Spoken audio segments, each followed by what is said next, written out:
What's going on, guys? AuzioMF and welcome back to a brand new video. So today we have the best 4-4-2 custom tactics. Trust me, I've been trying to get you guys a good formation. I've been trying the 4-2-3-1 out after patch. I tried the 4-4-2. I've been trying 4-4-1-1. I've been trying all sorts of formations, even the 4-1-2-1-2, the 4-1-2-1-2 thingy 2, I forgot what you call it. I've been trying so many, just trying to get you the perfect formation. And I must say, the 4-4-2 is back. It is not being, kind of removed. Obviously, the strikers still don't come back, but there is a brand new formation that allows you to defend perfectly. So, obviously, as I said, the 4-4-2 is the formation.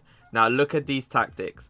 Balance, 4 depth, 4 width. I'm going to explain to you why I'm not playing drop back and I'm playing balance.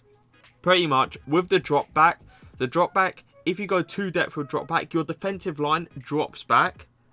And as you know, people like to attack with their centre mids more. The centre mids are high. So basically what you're going to have is that massive gap.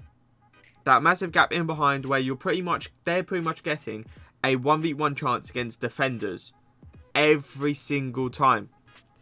This had to change. I couldn't play drop back anymore. I was like, no way, man. The line drops back. The midfield don't drop back with it. You're getting that massive gap in behind. It's not good enough. It's not good enough. So, I tried so many. I tried, obviously, the pressure, constant pressure.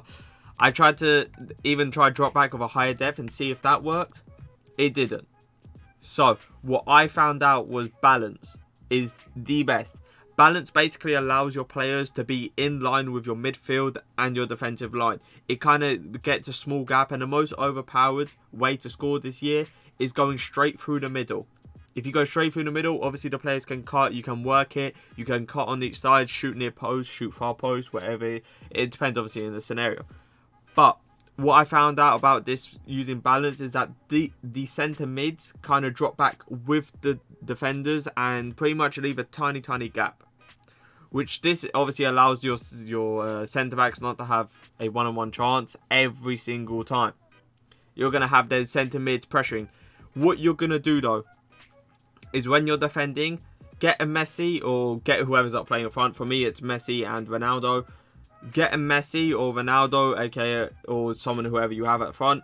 Push them back and try to pressure them with that Ronaldo and Messi. Because your Ronaldo and Messi are going to push back. They're not going to stick on the halfway line.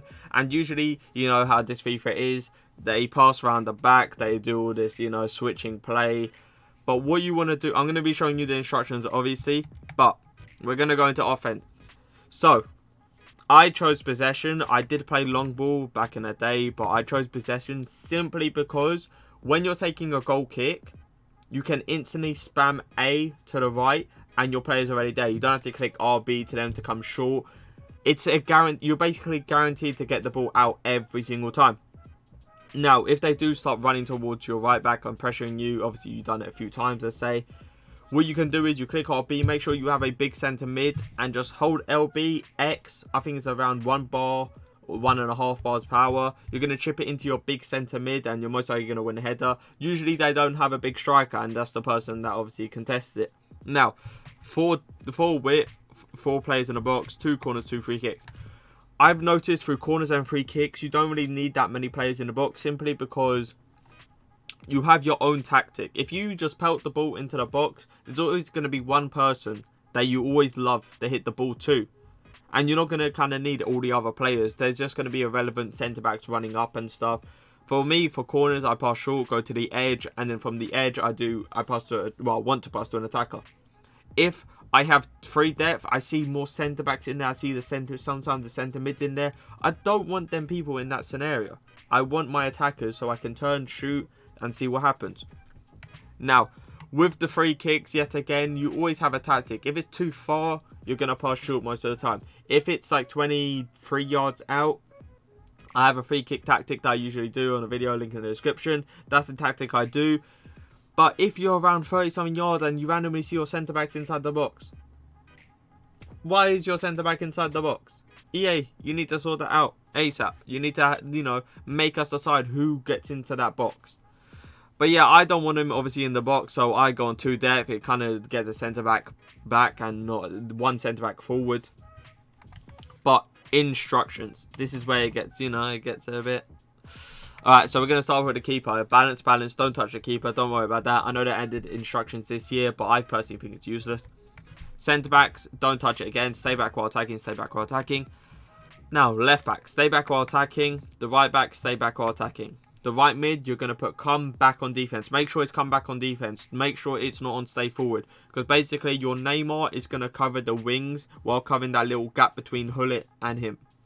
On the other side, you're going to have the same thing. Come back on defense on Dembele. It's going to cover the 9 goal. It's going to cover that gap between 9-goal and Dembele. So centre mid, you're going to have stay back while attacking, cover centre on both. Now, I did have man mark and cut passing lanes, but I no longer have that. Reasons. I feel like man mark, sometimes it glitches and starts marking their cam. My centre mid starts marking their cam. Yeah, come on. IQ, where's it at? But sometimes with the cut passing lanes, they cut passing lanes that are not necessary and they run out of position all of a sudden. They can get in behind and they have a 1v1 against chance against my centre backs. Now with the strikers, you're going to put come back on defense on 1. This is where it gets a bit, you know, it gets a bit twisted. You're going to put come back on defense on 1. You're going to put stay forward on the other. So come back on defense with Lionel Messi. He's basically going to drop a bit more and you're going to pressure. You're going to pressure him with Messi if he's on that side. With Ronaldo, the guy's going to expect you to pretty much put both strikers on come back on defense, and he's obviously going to pass back. Once he passes back, that's when you attack with Ronaldo. You run straight at him, then you're Dembele, then you're Neymar. You're pretty much pushing a 4 up like this. So you're pressuring him into mistakes. Trust me, this is how I get most of my goals. I pressure people into mistakes. They make the mistake. I have a 3-on-3 most of the time. It's easy goals. It's easy goals. But this is my custom tactics. That is the main formation I use now, the 4-4-2. I know a lot of guys have asked for it, so I had to give it. But if you guys did enjoy this tactic video, leave a like, leave a comment, and peace.